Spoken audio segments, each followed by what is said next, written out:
সেতু ভেঙে দিত, শুধু চান্স পায়। তারা এই মঙ্গলবারে এই জায়গায় দাঁড়ায় বলছিলাম যে প্রধান বিচারপতির রায় পর্যন্ত একটু ওয়েট করেন। অনেকেই ওয়েট করেন নাই, অনেক আবেগ ছিল, যার কারণে আজকের এই ধ্বংসলীলা।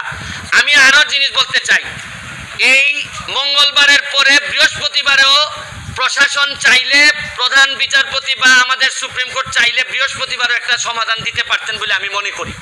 এই যে শুক্র শনি গেল, এর মধ্যে ঢুকে গেল হচ্ছে গিয়ে জঙ্গিরা।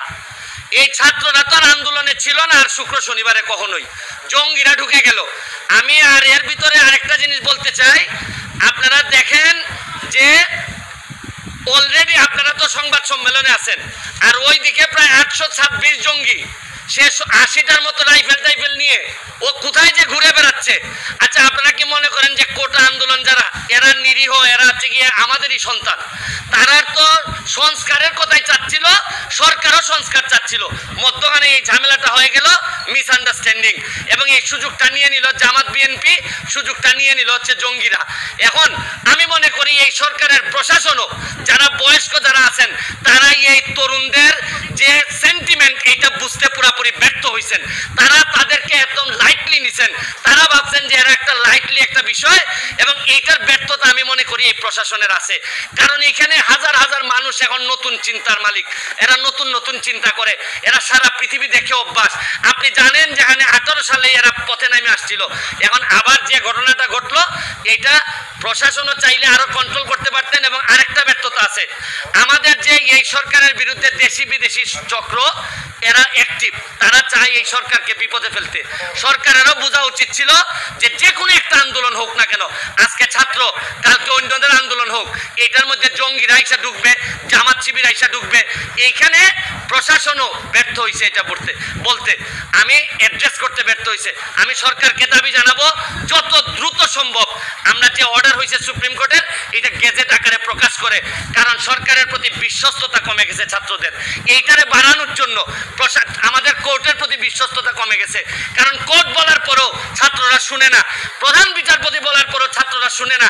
কারণ হচ্ছে গিয়ে আপনি যাই বলেন, বাস্তবতা হচ্ছে গিয়ে ছাত্রদের জন্য যে বিশ্বস্ততা থাকা দরকার ছিল প্রশাসন এবং বিচার বিভাগের, এই বিশ্বস্ততা নাই।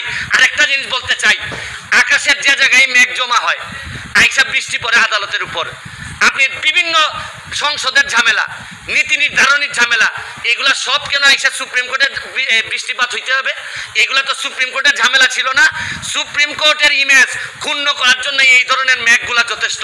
পলিসি ডিসিশন যেখানে প্রধানমন্ত্রী 18 সালে শেষ করে দিচ্ছেন, এইটারে হাইকোর্টে নিয়ে আসা এইসব ঝামেলা, মানে মেঘ জমে অন্য জায়গায় আর বৃষ্টিপাত হয় হচ্ছে গিয়ে সব সুপ্রিম কোর্টে। আমি বিশ্বাস করি সুপ্রিম কোর্টের ইমেজ এতে ক্ষুণ্ণ হয়, পরবর্তীতে এইসব বিষয়ে যেন আরো সচেতন থাকেন সুপ্রিম কোর্ট, এবং প্রশাসনের জন্য সতর্ক থাকে, এবং দ্রুত আমি মনে করি গ্যাজেটটা দিয়ে আমি বাচ্চাদের যারা আছে তাদেরকে বলবো, তোমরা বাড়ি ফিরে যাও, তোমরা যা চাইছিলা তার চেয়ে বেশি তোমরা পাইছো।